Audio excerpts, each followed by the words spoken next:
Hi, students. Welcome back to another class of English. Today, we are going to learn the third module of the lesson Wildlife in a City Pond.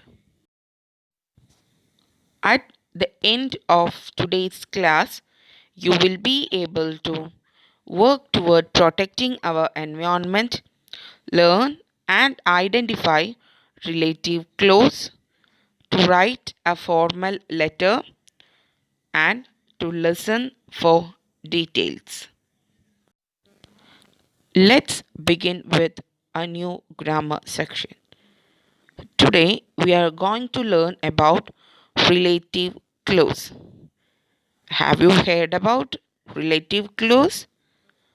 Do you know what is a relative clause? Come on, dears, let's talk about relative clause. A relative clause perform the work of adjective.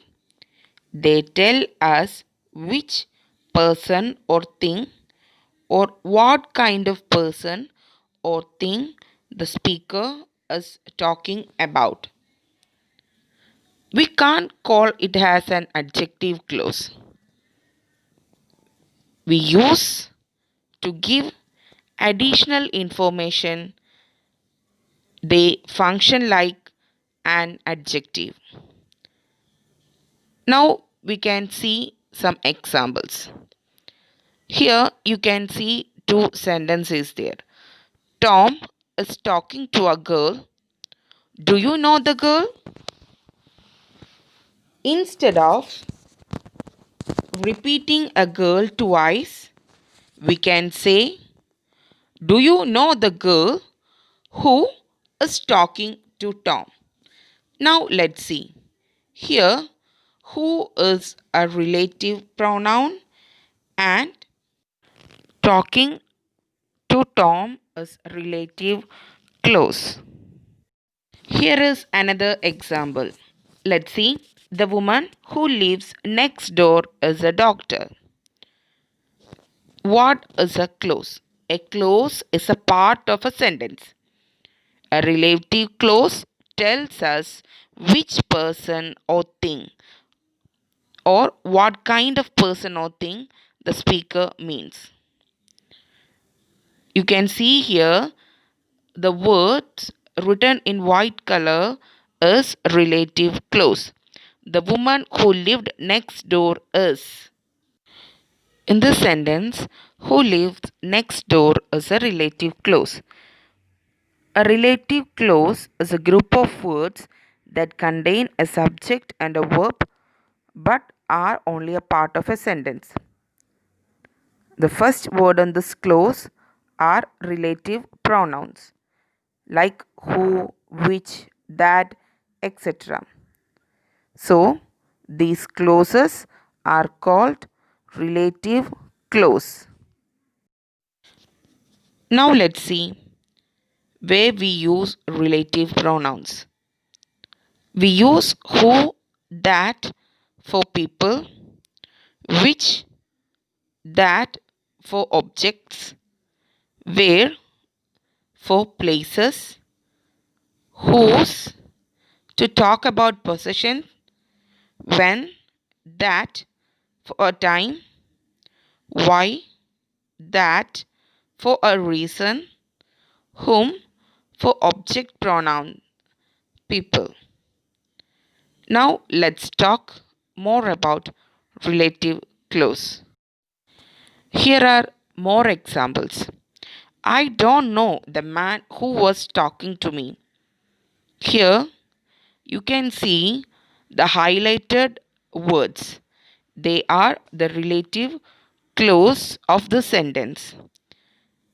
Why?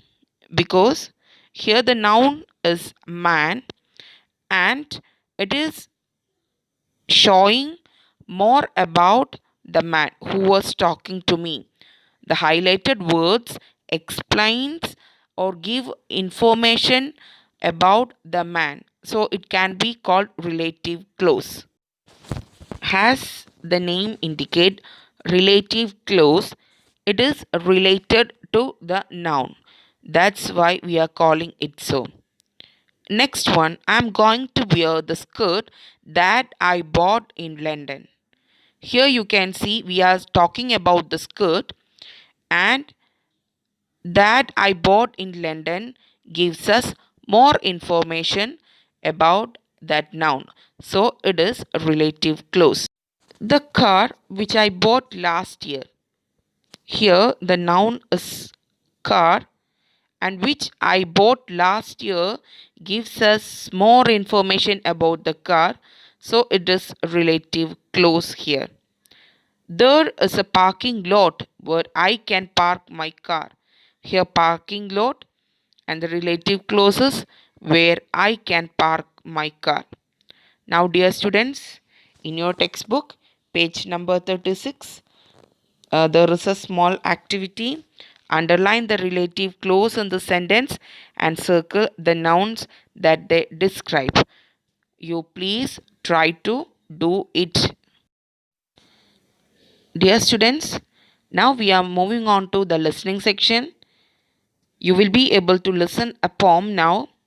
While you are listening, you complete the lines which is given on page number 37 on your course book. So take your course book and get ready.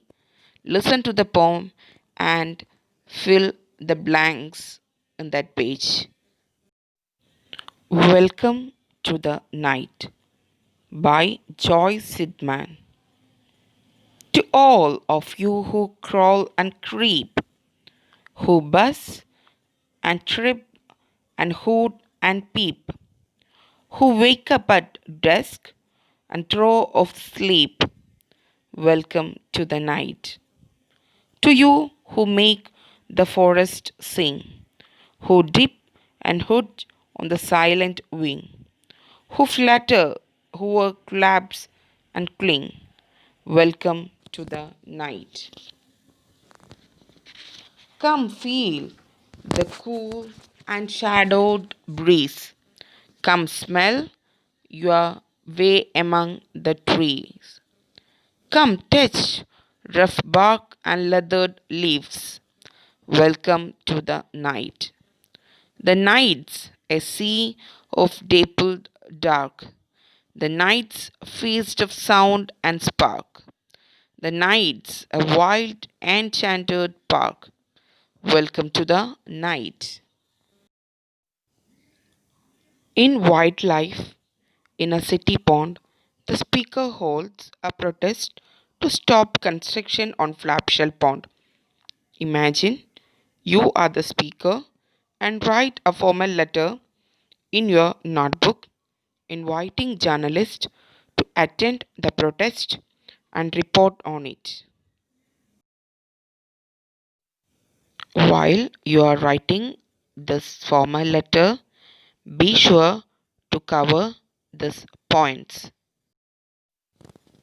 What people plan to do to Flapshell Pond? Why Flapshell Pond should be protected? When, where, and what time the protest will be held? What you want the journalist to do? Thank you, students, for listening. Hope you all understand today's class. Thank you. Have a nice day.